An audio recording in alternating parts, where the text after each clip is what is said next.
అహంకారమైన మనసు నడుచును. నాశనమునకు ముందు గర్వము. ఎప్పుడైతే తన అంతరంగంలో గర్వం అనేది వచ్చిందో అప్పుడు వెర్రి కోరికలు పుట్టినాయి, పిచ్చి కోరికలు, పిచ్చి ఆలోచనలు కలిగినాయి. భయంకరమైనటువంటి శిక్షను తెచ్చుకున్నాడు తన కుటుంబం మీదకి, తన జీవితం మీదకి. ఒక దినాన ఒక పాస్టర్ గారు నాతో ఒక మాట అన్నాడు. దాదాపు 60 సంవత్సరాలు ఆయన వయసు. ఆయన ఏమన్నాడంటే, సతీషు, నా మీద దేవుని కోపము ఉన్నట్టుగా నాకు అర్థమవుతుంది. ఎందుకని ఆ మాట అంటున్నావండి అంటే, నాకు అర్థమవుతుంది, నేను ఎంత ప్రార్థన చేసినా, ఎంత సేవ చేసినా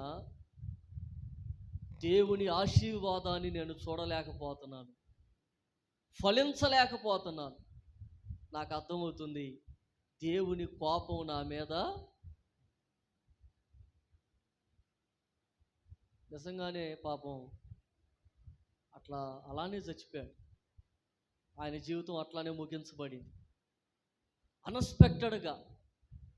ఈ మధ్య ఇంకొక ఆయన 53 సంవత్సరాల వయసు, ఆయన పాస్టర్ గారు, అలాగా బయటికి వెళ్ళి వచ్చాడు.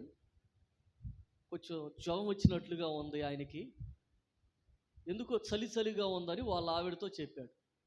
చెబితే పడుకోండి, కొంచెంసేపు రెస్ట్ తీసుకోండి అని అంది. మంచం మీద అట్లా పడుకున్నాడు.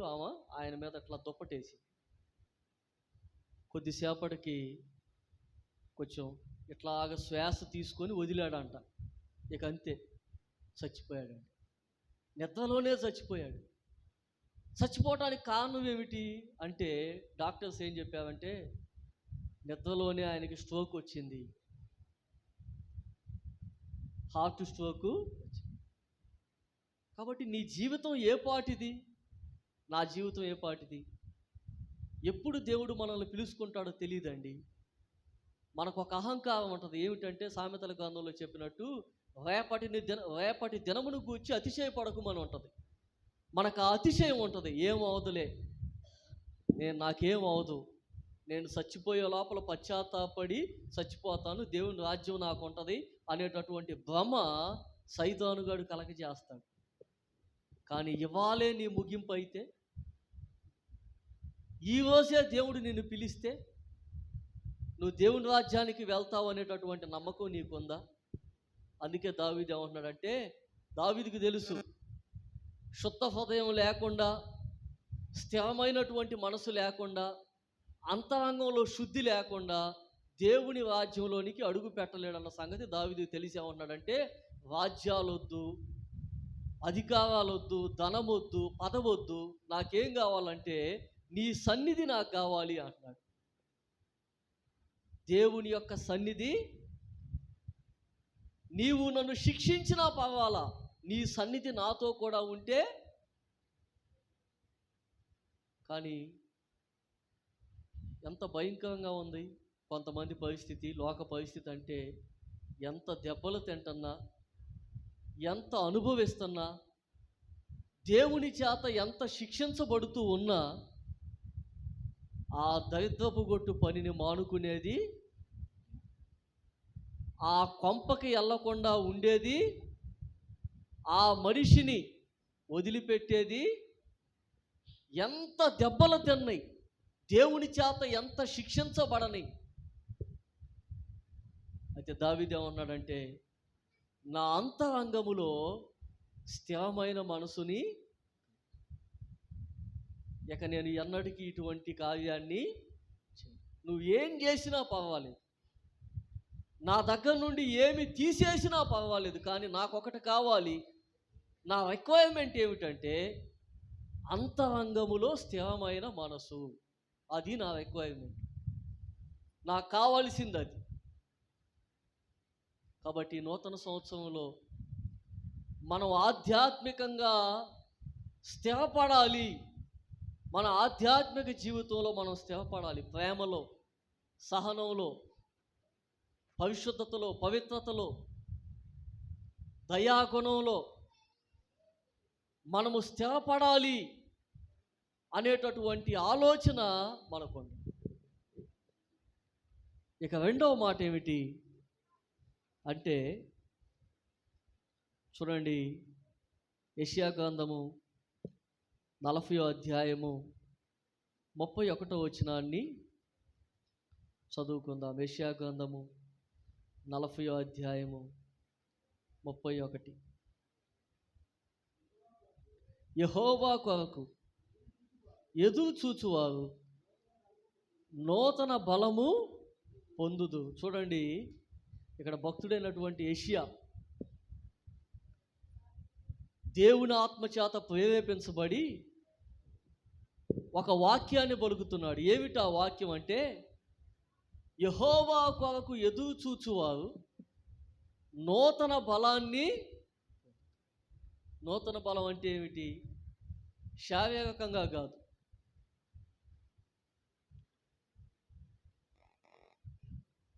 ఇక్కడ అర్థం ఏమిటంటే, నూతన బలము పొందుట అంటే అర్థం ఏమిటంటే, ఒక వ్యాఖ్యానంలో చూశాను. లైఫ్ అప్లికేషన్ స్టడీ బైబిల్ అనేటటువంటి ఒక స్టడీ బైబిల్లో ఈ వచనానికి వాళ్ళు ఇచ్చినటువంటి వ్యాఖ్యానం ఏమిటంటే, వాళ్ళు ఇచ్చిన అర్థం ఏమిటంటే, నూతన బలము అనగా మన పరిస్థితులను మనం తట్టుకోగలిగినటువంటి శక్తిని దేవుడు మనకి ఇస్తాడు. దేవుని స్తోత్రం. అవమానాల, నిందల, ఇబ్బందుల, చూడండి, 2023వ సంవత్సరం అనంగంటే నాకైనా మీకైనా మనసులో ఒక గుబులు వస్తుంది. ఏమిటంటే, 22వ సంవత్సరంలో మనం పడిన బాధలు గుర్తు వస్తాయి. ఫస్ట్ 23వ సంవత్సరంలో నాకు ఎట్టుండిద్దో, ఇప్పటిదాకా 22వ సంవత్సరంలో నాకు మూడిన వాయ చాలు అని అనుకుంటున్నాను, ఇంకా ఎట్లా ఉండిద్దో, 23వ సంవత్సరంలో నా పరిస్థితి ఎట్లా ఉండిద్దో. అయితే దేవుని వాక్యం ఏం చెప్తుందంటే, 23వ సంవత్సరంలో నీకు ఎటువంటి పరిస్థితులు వస్తాయో నీకు తెలుసా అంటే, నీకు తెలియదు, నాకు తెలియదు, దేవునికి తెలుసు. నీకు కలగబోయేటటువంటి పరిస్థితులన్నిటిలో నీవు నిలవబడగలిగినటువంటి శక్తిని, నువ్వు తట్టుకోగలిగినటువంటి శక్తిని, నూతనమైన బలాన్ని, 23వ సంవత్సరానికి కావలసినటువంటి ఆ నూతనమైన బలాన్ని దేవుడు ఇస్తాడు. దేవుని స్తోత్రం కలుగును గాక. హల్లెలూయా. కాబట్టి భయపడాల్సినటువంటి అవసరం లేదు. అయితే ఒక షరతు పెట్టాడు. ఏమని? ఎవరికి ఇస్తాడంట? అక్కడ చెప్పాడు కదా, నూతన బలం ఎవరికంట? అక్కడ ఏమనుంది? యెహోవా కొరకు ఎదురు చూచు వారికి నూతన బలం. యెహోవా కొరకు ఎదురు చూడటం అంటే ఏంటండి? ఇట్లా చేతులు పెట్టుకొని ఇక ఇంటికి వెళ్ళిన కానుండి ఆకాశంలోకి చూడటం. ఇంటికి వెళ్ళంగంటే వాకిట్లో కూర్చొని అందరం ఆకాశంలోకి చూస్తూ ఉండటమా? యెహోవా కొరకు ఎదురు చూచుట అంటే దేవునిని నమ్ముట అన్నారు. దేవుని స్తోత్రం. హల్లెలూయా. దేవుణ్ణి నమ్మాలి. దేవుడు నన్ను విడిచిపెట్టడు అని నమ్మాలి. ఆయన సహాయము చేస్తాడు అని నమ్మాలి.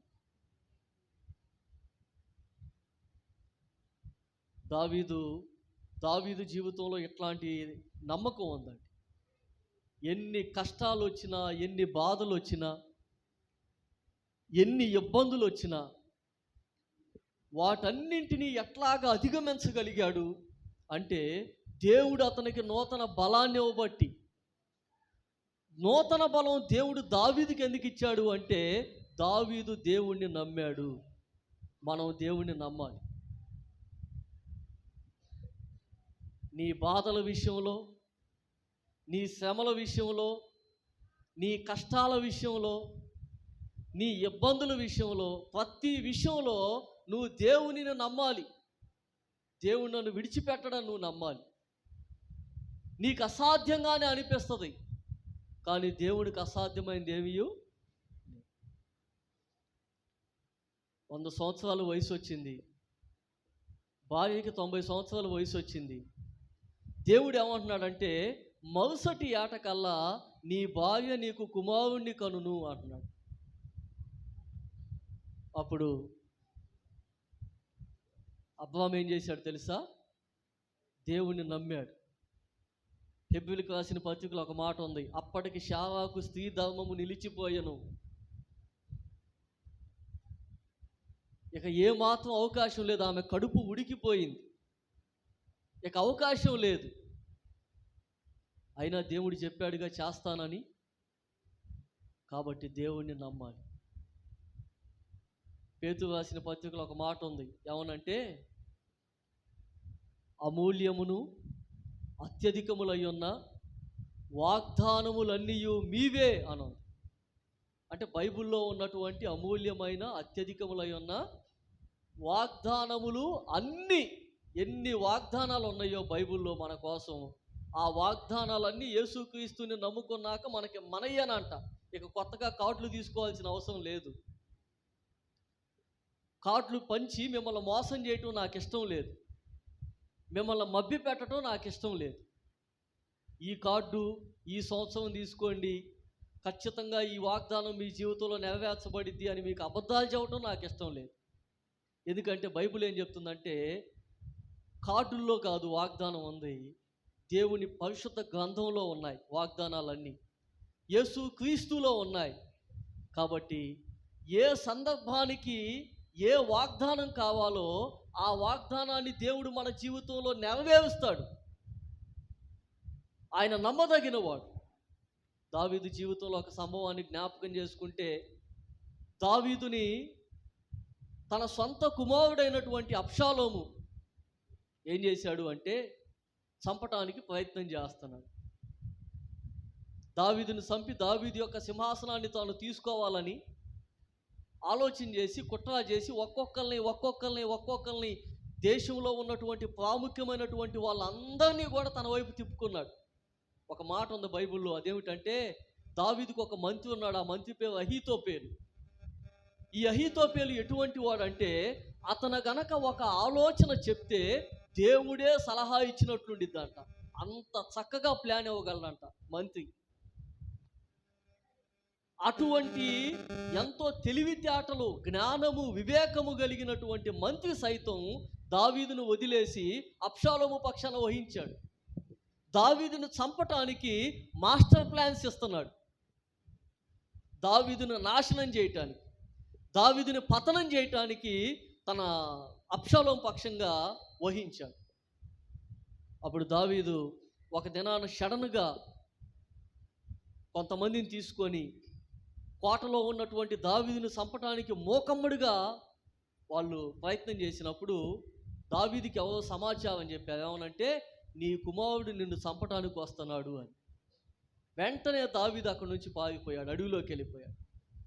అతనితో పాటు కొద్ది మందే, ఎక్కువ మంది కాదు. చూడండి, అన్యాయానికి ఎక్కువ మంది సహకారం ఉంటుంది, న్యాయానికి కొద్ది మందే ఉంటారు. న్యాయం పక్షం వహించే వాళ్ళు చాలా కొద్ది మంది. కొన్నిసార్లు అయితే కనీసం ఒక్కరు కూడా ఉండవు. న్యాయం పక్షంగా ఒక్క వ్యక్తి కూడా ఉండడు. అన్యాయం పక్షంగా, అక్రమం పక్షంగా కొన్ని వందల మంది అయినా. అయితే దేవుడు ఉన్నాడుగా, ఆలస్యంగానైనా ఆయన విడిచిపెట్టే దేవుడు కాదుగా, సహాయం చేసే దేవుడు కదా, నమ్ముకొనదగిన సహాయకుడు. కాబట్టి దావీదు అక్కడి నుంచి తప్పించుకున్నాడు, అడవిలోకి వెళ్ళిపోయాడు. దావీదుతో కూడా కొద్ది మంది ఉన్నారు. వీళ్ళంతా నడుచుకుంటా వెళ్తుంటే షిమి అనేటటువంటి ఒక వ్యక్తి ఉన్నాడు, షిమి. ఈ షిమి దావీదును చూసి ఏమన్నాడు తెలుసా? దావీదా, దుర్మార్గుడా, నీ యజమానుడైనటువంటి సౌలుకి వ్యతిరేకంగా నువ్వు ఎన్నో పనులు చేశావు, ఆ శాపం నీ మీదకి వచ్చిందిగా, నువ్వు నాశనం అయిపోతావు, నీ కొడుకే నిన్ను చంపడానికి వచ్చాడని చెప్పి దుమ్మెత్తి పోసాడు షిమి. దుమ్మెత్తి పోస్తే దావీదు పక్కన ఉన్నటువంటి ఇద్దరు సైన్యాధిపతులు ఏమన్నావంటే, రాజా, నా ఏలినవాడా, ఒక్క ఏయ్ ఏం మాట్లాడుతున్నావు? చూడు, బైబిల్ ఏది నీది? బైబిల్ ఉండాలి కదా. ఎన్నిసార్లు చెబుతున్నా, బైబిల్ ఉండాలిరా. బైబిల్ తీసుకొని వాక్యం చూస్తూ ఉండాలి. వాడు నిద్రపోతాడో మేలుకొని ఉంటాడో, నువ్వు చూడు, నీ పరిస్థితి చూసుకో.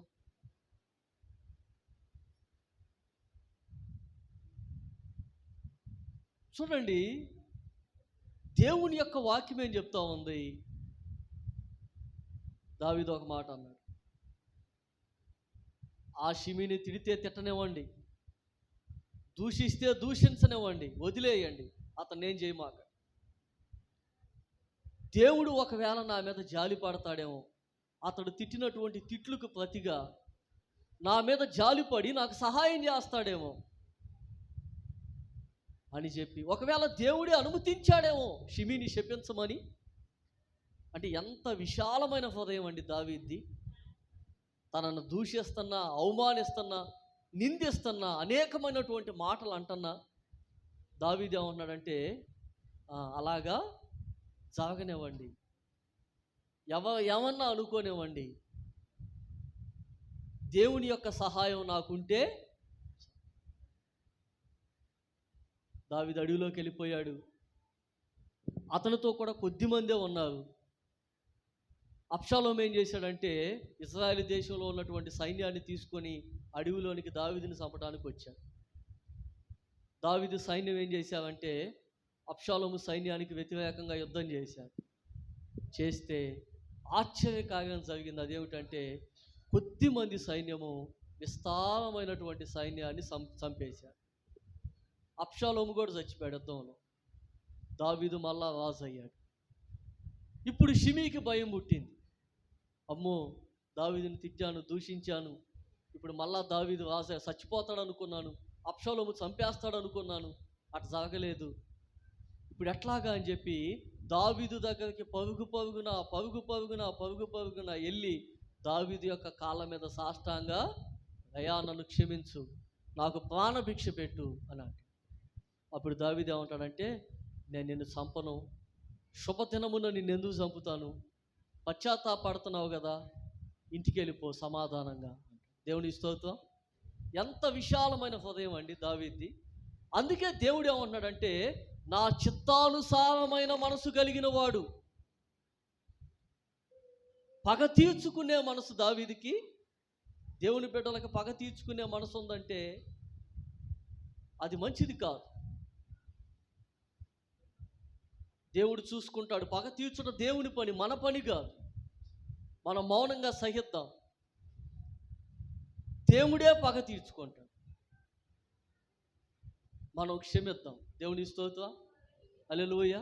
దేవుని కంటే మనం పెద్ద శిక్ష వేయలేం. ఆయన వేస్తాడు శిక్ష. ఆయన పెద్ద శిక్ష వేయగలడు. ఆయన చేతిలో పడుట బహు భయంకరం అని ఉంది బైబిల్లో. యెహోవా చేతిలో పడుట బహు భయంకరం అని ఉంది. ఎవరికి ఎట్లాగ ట్రీట్మెంట్ ఇవ్వాలో దేవునికి తెలుసు, మనకు తెలియదు. ఏ కోణంలో నుంచి ఎట్లాగ ట్రీట్మెంట్ ఇవ్వాలో, ఎలాగ శిక్షించాలో ఆయనకి తెలుసు. కాబట్టి మనం ఎవ్వరి మీద పగబట్టాల్సిన అవసరం, మనం క్షమించి వదిలాలి. కాబట్టి యెహోవా కొరకు ఎదురు చూచువారు నూతన బలము. దావీదుకి దేవుడు నూతనమైన బలాన్ని ఇచ్చాడు. ఆ వయసులో దాదాపుగా 60 సంవత్సరాలు పైనే వృద్ధుడైపోయాడు. వృద్ధుడైపోయినా శుద్ధుడుగానే ఉన్నాడు. కాబట్టి ఆ ముసలితనంలో అంత భయంకరమైనటువంటి ఒక గండంలాగా అటువంటి పరిస్థితి వస్తే దానిని తట్టుకొని నిలబడటానికి, దావీదుని చంపటానికి ఎంతమంది ప్రయత్నం చేసినా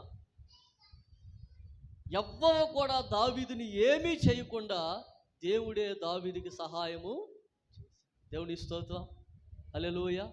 కాబట్టి దేవుడు నీకు 2023వ సంవత్సరంలో నూతన బలాన్ని ఇవ్వాలనుకుంటున్నాడు. ఈ సంవత్సరంలో నీ జీవితంలో ఒక గొప్ప అద్భుతం జరగొచ్చేమో. నువ్వు ఊహించనటువంటి మేలు నీ జీవితంలో జరగవచ్చు.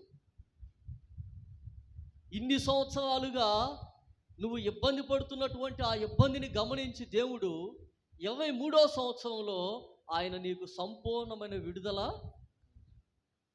భయపడొద్దు.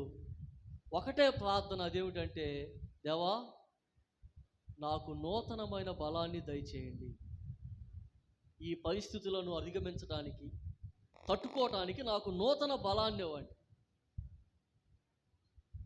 అయ్యా 23వ సంవత్సరంలో మా ఆయన్ని కొడటానికి నాకు బలం ఇవ్వయ్యా అనుమానిగా. దేవుని స్తోత్రం. నూతన బలం అంటే అది కాదు. 23వ సంవత్సరంలో మా నాన్న కొడటానికి నాకు బలం ఇవ్వయ్యా అని, మా అమ్మను కొడటానికి నాకు బలం ఇవ్వయ్యా, అది కాదు. నూతన బలం అంటే పరిస్థితులను అధిగమించడానికి, సైతాన్ని జయించడానికి బలం. సైతాన్ ఎప్పుడు ఓడిపోతాడు తెలుసా? నిన్నెవరన్నా దూషించినప్పుడు నువ్వు దూషించకుండా మౌనంగా ఉన్నావు అనుకో, ఆ మౌనంగా ఉండటమే బలం. అర్థమవుతుందా? ఏందనుకున్నావు బలం అంటే? తిరిగి తిడతాం కాదు.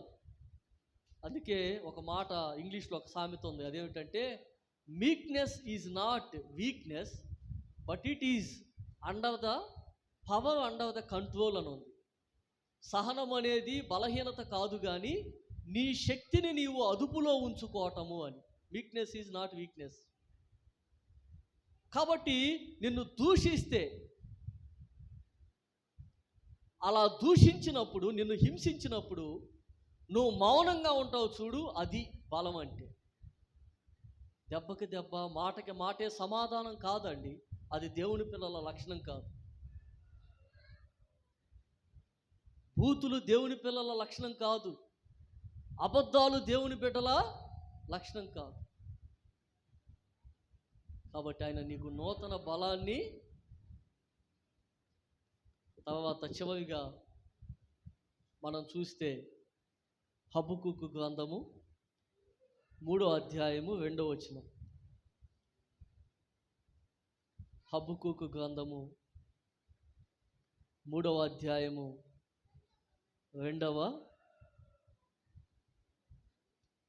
చిన్న ప్రవక్తల గ్రంథాల్లో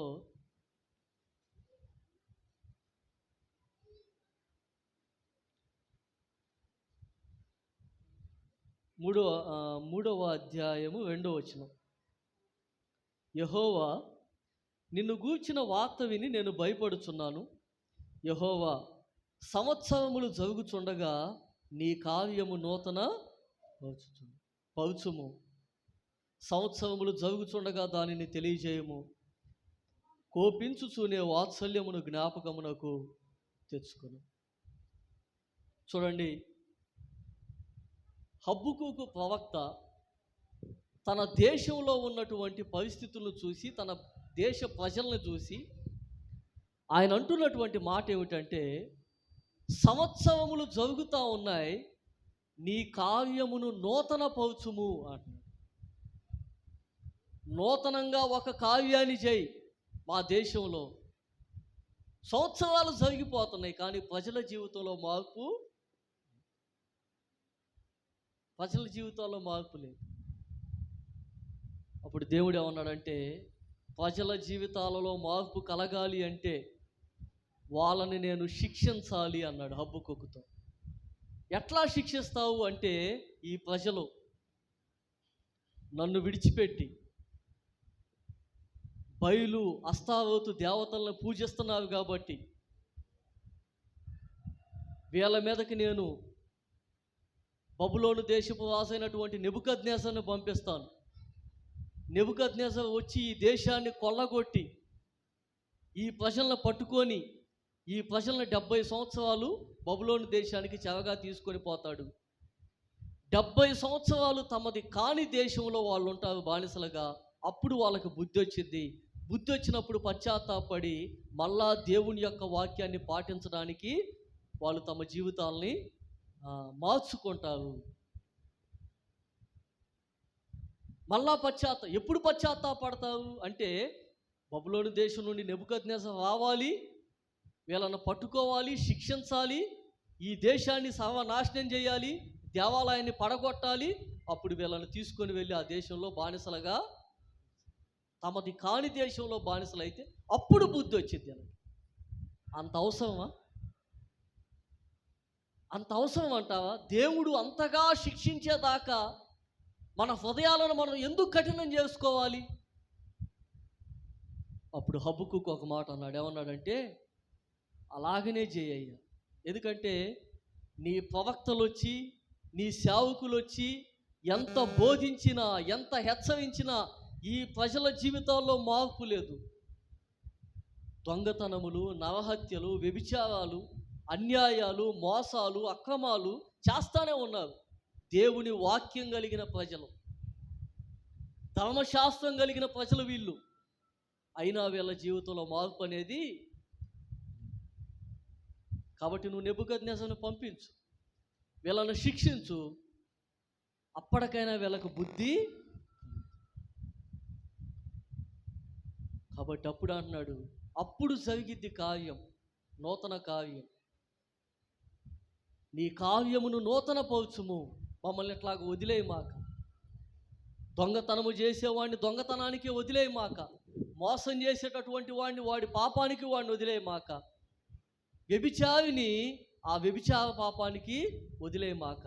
సంవత్సరాలు జరిగిపోతూ ఉన్నాయి, ప్రజల జీవితాల్లో మార్పు కావాలి. కాబట్టి నీ కార్యమును నూతన. దేవుడు శిక్షించి ఒక నూతన కార్యాన్ని చేస్తాను. కాబట్టి ఈ 2023వ సంవత్సరంలో ఒకటి, స్థిరమైనటువంటి మనసు మనకి కలగాలి, నూతనంగా కలగాలి.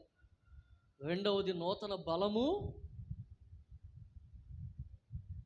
మూడవది కుటుంబంలో ఉన్నటువంటి ఆ కుటుంబ యజమానుడు కానీ, సంఘ నాయకుడు కానీ, పాస్టర్ కానీ ఏం కోరుకుంటాడంటే సంఘము నూతన పరచబడాలి, సంఘములో దేవుని యొక్క నూతన కార్యం జరగాలి, కుటుంబంలో నూతనం. మా వాడిని కాస్త కంట్రోల్ చేయండి అమ్మా, వాడికి అసలు దేవుని మందిరంలో ఉన్నామనే ఆలోచన లేదు. సంఘంలో దేవుని యొక్క కార్యములు నూతనము అవ్వాలి, కుటుంబం నూతన పరచబడాలి, కుటుంబ పరిస్థితులు మారాలి. ప్రార్థన చేసుకుందాం. జీవాధిపతి అయిన తండ్రి, వందనాలు చెల్లిస్తున్నాం. శ్రద్ధగా మీ బిడ్డలు మీ మాటలు విన్నారు. ప్రతి మాటను మీ బిడ్డల యొక్క అంతరంగాల్లో లోతుగా నాటి ఫలింపచేయండి. యేసు నామములో అడుగుచున్నాం తండ్రి.